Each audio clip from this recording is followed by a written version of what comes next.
The will to win. The most important single attribute a salesman can possess is the will to win. Now, that may sound corny, a parley of Benjamin Franklin, McGuffey's Reader, and Horatio Alger, Jr., but nevertheless, it's true. Every sale, at some point in its development, becomes a personal contest between the prospective buyer and the salesman. Unless the salesman possesses an unconquerable will to win, the sale will never be closed. Closing means winning, and winning means closing. To make any sales under today's conditions, a salesman simply must be a good closer. His success in selling and every dollar he earns depend absolutely not so much upon his ability to find prospects, pique their interest, or to make them his friends, important as all these things are, as it does upon his ability to close. One of the principal causes of lost sales is the fact that the average salesman hasn't developed any kind of closing technique. He relies upon the customer to close the sale by buying. At the crucial moment of the sale, he doesn't know what to do, so he trusts to luck, does nothing, and prays that the customer will say yes. This happens thousands of times every day. An earnest, hard-working salesman calls on a prospective customer. He presents a good appearance, he knows his product, and he speaks with sincerity and conviction. Then, invariably, he reaches the point where the sale should be closed. 9 times out of 10, the prospect will even give him a direct cue. Everything you said sounds very reasonable. Now, is there anything else I ought to know? Well, no, I guess I've covered everything. Then it's up to me to buy or not to buy, is that right? Why, yes, if you put it that way, I guess it is. Naturally, the prospective customer didn't buy. He was ready to buy, but the salesman either didn't recognize the situation or he didn't know how to handle it. A salesman familiar with closing techniques would have handled the same set of circumstances in an entirely different way. Everything you've said sounds very reasonable. Now, is there anything else I ought to know? Yes, several things. You know the price of our product is competitive, and I've already demonstrated its superiority under actual working conditions right here in your office. Well? I also want to point out that it's manufactured in several different color finishes. You have a choice. I'm not interested in color. In fact, I've decided to forget the whole thing. I'm not going to buy. Government tests prove that color of a mechanical device has a definite effect on the efficiency of its operator. No. We also manufacture a portable model in this same line. It'd be convenient for you to use at home, or maybe your daughter Helen could use it in her high school homework. How did you know my daughter's name? Well, she's a good friend of both my youngsters. They have portable models of this machine. Is that so? I can give you a good combination price if the office and portable model are on the same order. All right. What kind of price? It's obvious that the second salesman knew what he was doing. He used several different closing techniques, but the principal motivation for his success was the desire to close. In other words, the will to win. This is the first secret of closing sales. There are a number of others equally important, which we'll explore in detail throughout this recording. But the basic premise of successful closing lies within this simple truth: the will to win.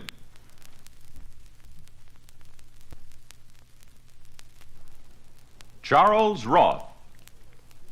Mr. Charles Roth, author of Secrets of Closing Sales, occupies a unique position in the complex world of American business. He has served as sales consultant and sales analyst for some of the country's largest industrial firms, and in this capacity, he has personally trained more than 20,000 salesmen. However, the Roth influence, his astute judgment and down-to-earth advice based on years of experience and analysis, isn't confined solely to those who know him personally.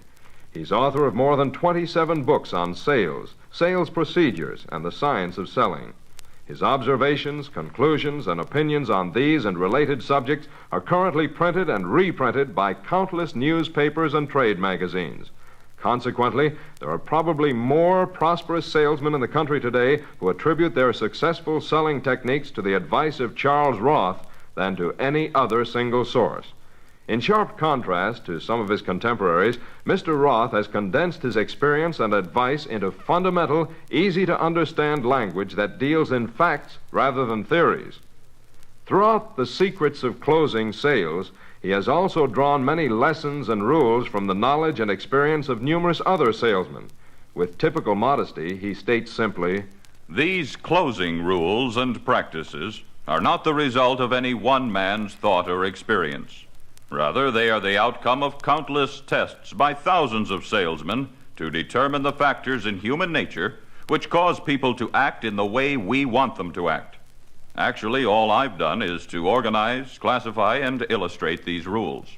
Everyone accepts that statement, although it in no way lessens Mr. Roth's valuable contribution to salesmanship.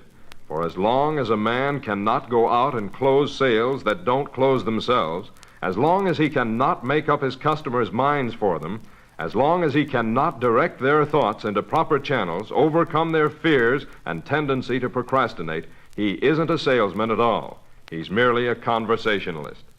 The way a salesman learns how to become a closing specialist is by acquiring the correct habits of selling. He first learns the practical rules which cause people to respond immediately and favorably. Then he practices these rules until they become a part of his everyday selling equipment. When he goes out, it is as a finished salesman, a closer. Such a man makes more sales easily, naturally, and inevitably. It was the furtherance of these principles that guided Charles Roth in preparing this presentation. He calls it the Rule of Three. First, the principle behind the close, the philosophy of the subject. Second, the practice that makes use of the principle. And third, examples of how other salesmen have used the principle and the practice in closing sales. Those are the essential points of Charles Roth's Secrets of Closing Sales. Now, in the subsequent bands which follow, we'll learn how to apply them, how to close every sale successfully.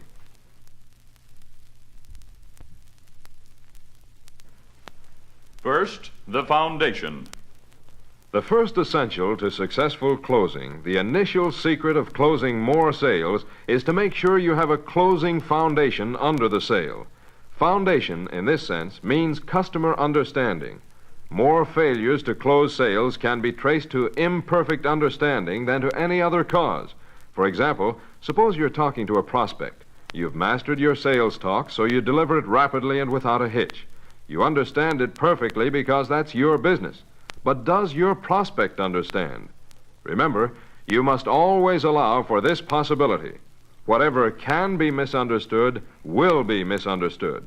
St. Paul, in his epistle to the Corinthians, phrased the same thought this way: I had rather speak 5 words with understanding than 10,000 words in an unknown tongue. The second closing essential is to establish or create a want in the customer's mind. Actually, the want should have been created long before you reach the close. But in the event it's not there, you'll have to backtrack and bring it into being. We all know the principal motives or wants of a prospective customer. Generally, they're for health, wealth, admiration, security, amusement, or self-improvement. However, such a list doesn't include the chief motive that a salesman appeals to when he's pressing for a sale. There's a motive we euphemistically call weakness or sales resistance.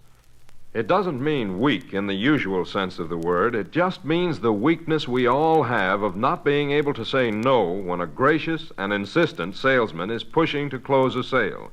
It's only human to yield to the motive of weakness, and only a very strong-willed person can resist the gentle but strong onslaughts of a persuasive salesman. In reality, we're pushing our prospects, but we've been pushed ourselves, so we know how it feels. It's the same idea that traveling carnivals use. We've borrowed the principle, but not the method. I'll explain what I mean.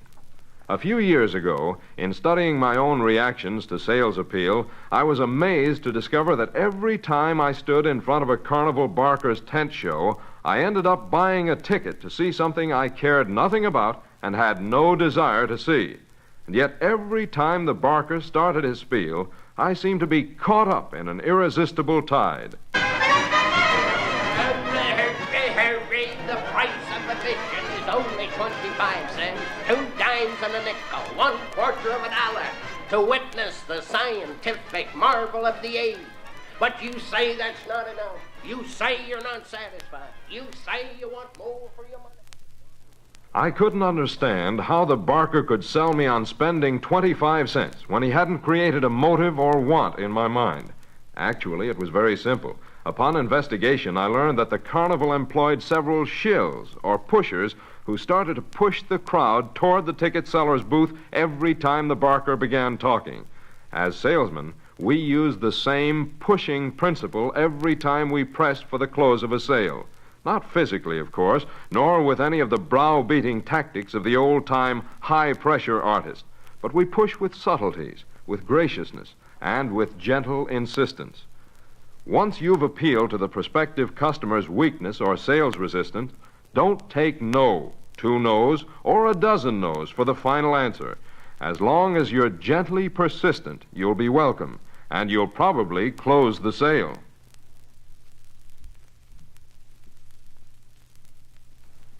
The buying complex. Even though the salesman is the most important factor in closing sales, no sale can be closed unless one other factor is considered and controlled, the buyer. All the efforts in closing are directed toward bringing the buyer's mind to agree to buy, and then to put that thought into words. For many years, salesmen went along blindly, sometimes making sales, more often losing them, because buyers changed their minds, apparently for no reason at all.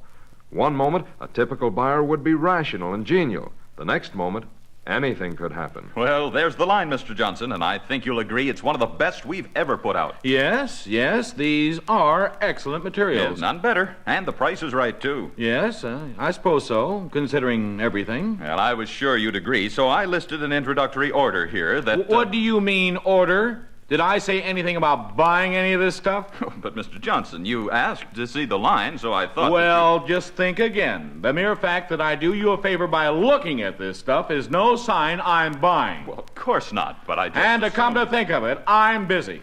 Got another appointment. You better pack up this junk and get out of here. What happened? The real reason for the prospective buyer's sudden change of mood and manner has been the subject of an extensive psychological study. The answer to it is fear. The same fears, to a greater or lesser degree, assail every buyer the moment he feels he's committing himself and can't turn back.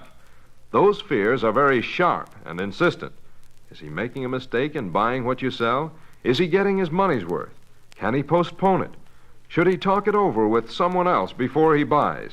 These and 100 other questions crowd his mind and make him unsure of himself. When he's unsure, he's afraid, and fear brings on anger. The only way you can deal with a fearful buyer is to overcome his fear before you press for the close. And there's only one antidote: reassurance. Reassure him that he's acting wisely and with forethought. Reassure him that he's getting his money's worth. Restore his confidence and courage. Another crucial fear that many customers hold is fear of the order blank. If the salesman order blank is introduced at the wrong time, it has the same effect as a loaded gun pointed at the customer's head. Charles Roth solves those delicate situations this way. The secret of handling an order blank in such a way as not to frighten the buyer is really quite simple. Introduce it as early in the sale as you can, gradually getting him accustomed to seeing it. Bring out the blank or order pad, handle it casually. Quote from it, point to it, read from it, and above all, leave it in plain sight during the whole interview. Consequently, when the time comes to sign, the customer won't feel you've introduced something strange and unfamiliar. There'll be no reason for him to fear it. Another powerful element that you, the salesman, can introduce into a sales discussion is the inspiration of an example by projecting an attitude of calm self-confidence.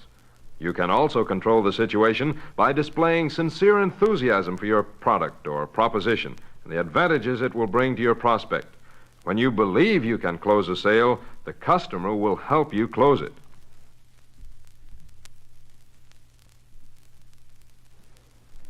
The right time to close. More sales are lost because the salesman didn't try to close at the right time than for any other reason. Either he waits too long before trying, or he doesn't wait long enough. The old-time salesman believed steadfastly in what he styled the psychological moment to close. He believed that the genius of salesmanship consisted in perceiving exactly when that precious psychological moment had arrived. He also believed that salesmen had to be born with this talent. They couldn't acquire it. Modern salesmen and sales executives who have studied carefully the question of closing sales know better. They know there is not just one psychological moment during every sale, but several, 3, 5, 9, or a dozen. Furthermore, they know they can create these psychological moments as they will. There's no need for a salesman to guess or wonder whether the moment has arrived. He can, by a simple testing process, determine exactly when the prospect is right for the close. How? It's one of Charles Roth's most valuable secrets of closing sales. There is only one time to close, and that is the moment you believe you've made the prospect want what you're selling. To try sooner is foolish. It won't do a particle of good to push a prospect for an order before he wants the product or service you're offering for sale. You have created this want by appealing strongly to the motives that cause him to buy. You're sure he understands everything you want him to believe. You've also, through reassurance, done your best to overcome his fears. Now, only one step remains before the close, and that is to keep your eyes open for buying signals. Buying signals are both spoken and unspoken, either words or actions, including facial expressions, or both. Not all buyers will tell you in so many words that they're ready to buy. Most of them are too cagey. But they do reveal what's going on in their minds, if you're alert enough to read the telltale signs. Salesmen who become good closers study facial expressions as carefully as an FBI agent studies a suspect. They look for those signs which inevitably reveal conviction and desire in the mind of the buyer. Generally, it's evident in the eyes. The second cue takes the form of physical action. It may be obvious or it may be guarded. For example, they may step back to look at the merchandise. Another action clue is examination of the label. Then there are spoken signs, remarks that a buyer throws out casually. Quite often they're in the form of questions which show he's definitely interested to the point of buying. An alert salesman recognizes what the questions mean. He may ask you to repeat one of the claims you've just made for your product. Did I understand you correctly? Is this material really guaranteed not to fade for 3 years? Or he will ask, How much did you say this policy will pay me if I'm totally disabled? sometimes his indicator questions may call for a clearer explanation of details. Does the price include the bookcase? The more experienced a salesman becomes in watching for these signals, the easier they'll be to recognize.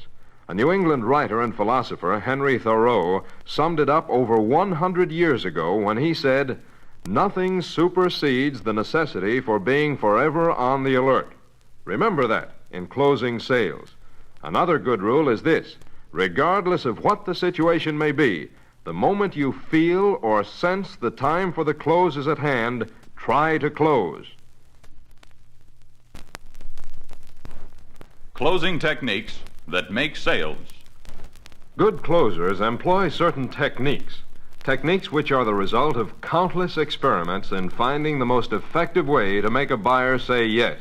There's no guesswork about them, nor is there anything new, novel, or sensational. In fact, their value lies in not being anything new. They're time-tested and proved. The particular technique which a salesman uses in closing a sale depends largely upon circumstances, but it also depends somewhat upon his own personality and temperament, and upon those of his prospect. Mr. Roth has explored, assembled, and revised 7 of the principal techniques that are used by master salesmen in closing sales. We'll consider all of them in detail, but first, a brief description which will make future reference more familiar. Number 1, the assumptive technique. When you use this particular kind of closing gambit, you assume the prospect is going to buy. You take it for granted that he's going to say yes. Number 2, the subordinate question technique. By getting the buyer to decide upon something of subordinate or secondary importance in connection with the purchase, you can make him tell you he's ready to buy. Number 3, physical action technique. Good salesmen follow the rule of using physical action in practically all of their closing arguments. They know that physical action is the easiest, surest, and quickest way to make the buyer buy. It's safe to say that 9 prospective sales in 10 can be closed by the use of physical action in some form or another. Number 4, the impending event technique. This is a form of closing which is based on reference to some impending event and the effect such knowledge will have on the prospect. Although it borders on pressure methods, it has a legitimate place in the ritual of a good salesman. Number 5, the narrative technique. Narrative selling is the technique of telling stories to illustrate points and bring about action. I think when we explore it further, you'll agree with me that this is a specialized form of closing that will help you to make many difficult sales that you might otherwise not be able to make at all. Number 6, inducement strategy technique. This is a closing method which rests its case upon the introduction of something in the way of a special inducement to buy. It's almost perfect if properly used because it appeals to that get something for nothing weakness that all of us have. And finally, number 7, the ask them to buy technique. While many sales managers will not permit their salesmen to ask for business bluntly, there are certain times and certain conditions under which the best selling strategy possible is simply to ask for the order. A salesman's obvious question at this point is to ask which of these 7 tested techniques should be used in closing a given sale. Well, there can be no hard and fast answer to that question because the right technique depends upon the time, the circumstances, and the personalities involved. A closer study of each method will tell you which technique is indicated. We'll examine them in subsequent bands of this recording. The subordinate question. The first in the list of 7 tested methods for closing sales is the assumptive technique. It doesn't require any extensive exploration because the name is self-explanatory. You assume the buyer's going to buy, so you are absolutely positive in everything you do and say. With this kind of attitude and confidence, you'll engender similar qualities in the prospect's mind, and you'll close the sale. The subordinate question technique is a little different. Yet it has always been and always will be one of the smoothest and most effective ways to close a sale. If the prospect isn't ready to buy, he merely thinks this is part of the selling routine. If he is ready to buy, he accepts the question as a matter of course, believing all the time that it was he who made up his mind. The salesman had nothing to do with it. Take, for example, the floor salesman of an automobile agency that sells expensive sports cars. Good morning. May I help you? No, I guess not. Just looking around. Well, you're welcome. Ever drive one of our sports cars? No, too expensive for me. Not interested. What does this one sell for? That's our special model. It lists at $5,500, just as it sits there, all equipment included. $5,500? Great Scott, no wonder you include everything. That's too much money. Well, 320 horsepower, stick shift, 4 speeds ahead, fuel injection, standard equipment. Yeah, but 55... Well, suppose you did decide to buy that car. You'd want your initials, a monogram on the door, wouldn't you? I don't know. Well, it gives the whole thing class, providing the letters are small, in gold leaf. Look, I've got a little book of sample lettering styles here. Let's hold them against the door and see how they'll look. There. How's that? The bold Roman type. Nah, too big. All right, then what's wrong with this? English script. Too fancy. Nobody could read it. Well, here's another style, Futura. Well, looks too small to me, though. What do you mean, too small? You don't want to make a billboard out of a private car, do you? Well, it's each to his own taste, I guess. After all, it's your car. We'll monogram it any way you say. You're darn right it's my car. And I want those little letters on it. Okay, it's like I said, you're the doctor. By the way, I don't think you mentioned your name. I'll need to write it up on the order. My name's Johnson, Clay Johnson. And it's got 2 N's in the last syllable. I live at... It's in this manner that the subordinate technique generally works in 9 cases out of 10. All you do is assume the prospect will buy. Then, when the time comes to close, ask a question that's entirely secondary to the real issue. Thus, your prospect is faced not with a major choice that might engender some fear, but with a minor subordinate matter to decide. Use it, regardless of what product or service you sell. You'll find closing the sale a lot easier.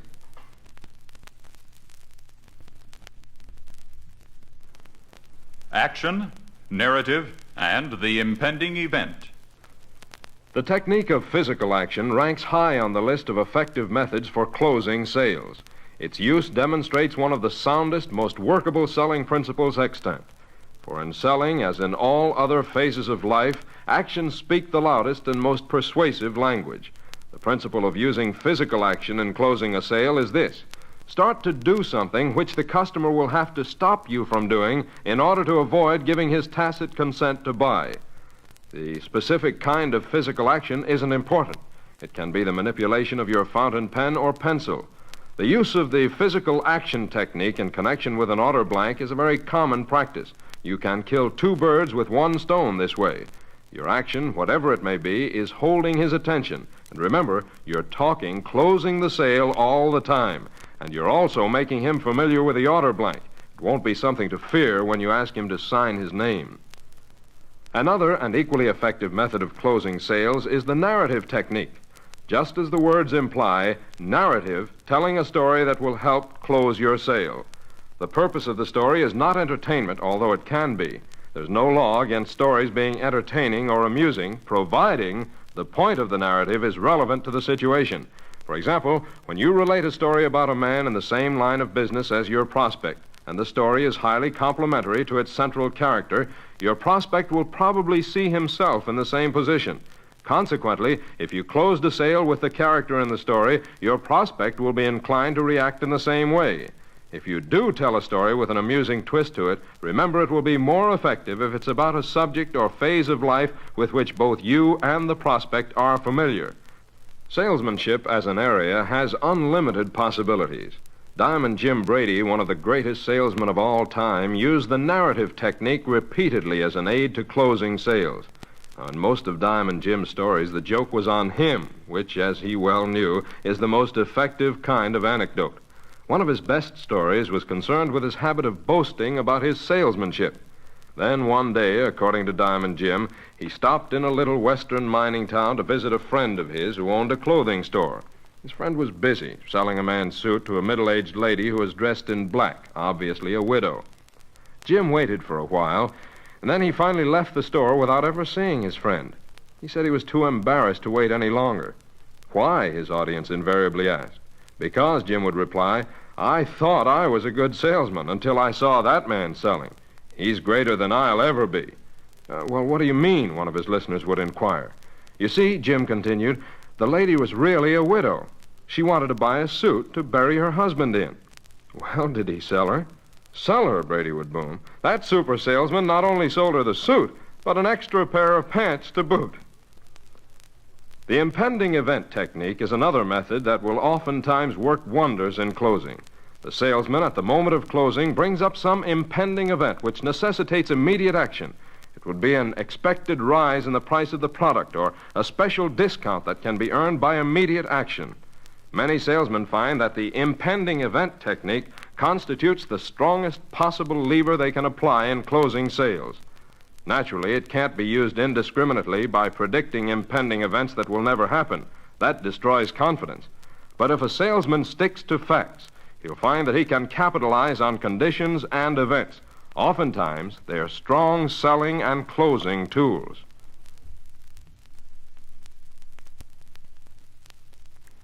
The power of words. The last two of the 7 tested techniques we explored on the first band of this side are the inducement strategy method and the ask them to buy technique. They're both self-explanatory, and their use is indicated whenever a closing situation calls for it. Every closing technique we've discussed employs words, for words are not only a means of communication, they're a salesman's most powerful ammunition and his finest tools. The necessity for using correct words doesn't begin with the close, of course, but extends from the first word you utter when you meet your prospect to the last word you say at the close. Good closers Weigh every word. Strive always to use words that will be acceptable. Strive always to use words which will have positive rather than negative reactions in the customer's mind. Some words have the power either to make or block a sale. The simple two-letter word if is a good example. An alert salesman tries to avoid allowing if to enter the sale at any point, especially when he's pressing his customer to close. If implies a questionable result and consequently a negative response. Which is a much better word to use. Which of these two models do you prefer is a much stronger closing phrase than, if you're going to be at home, I can show the product at your house. In influencing the minds of others, there are a few words from among several 100,000 which crowd the dictionary that seem to have extraordinary power. They're not difficult. They're just simple, common, everyday words. But every salesman finds them invaluable when he closes a sale. One of these is the word why. When it's put in the form of a question, why is one of the hardest words of all to answer without committing yourself. When a salesman uses it properly, it's the best one-word answer in the world. For example, suppose the customer says, I don't think that's exactly what I want. The salesman's best response is why. Another powerful word in selling is a contraction of two words, let us.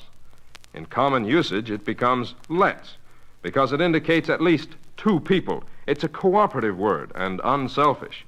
It's infinitely better to say to a prospect, let's see why you'll get more for your money when you buy this product, than it is to be offensively dogmatic with, I tell you, you'll get more for your money.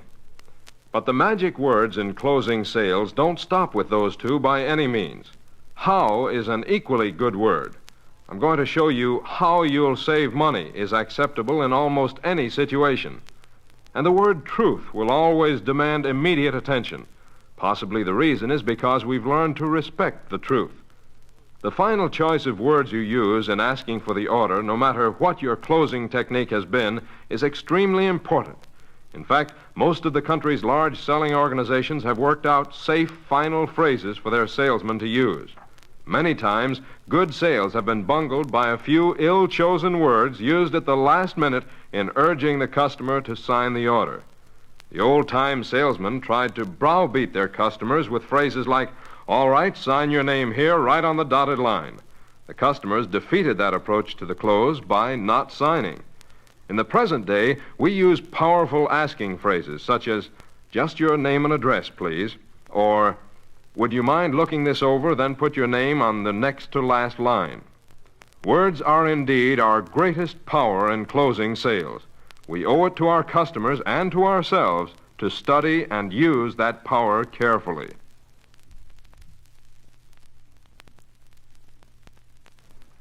Make every sale stay closed.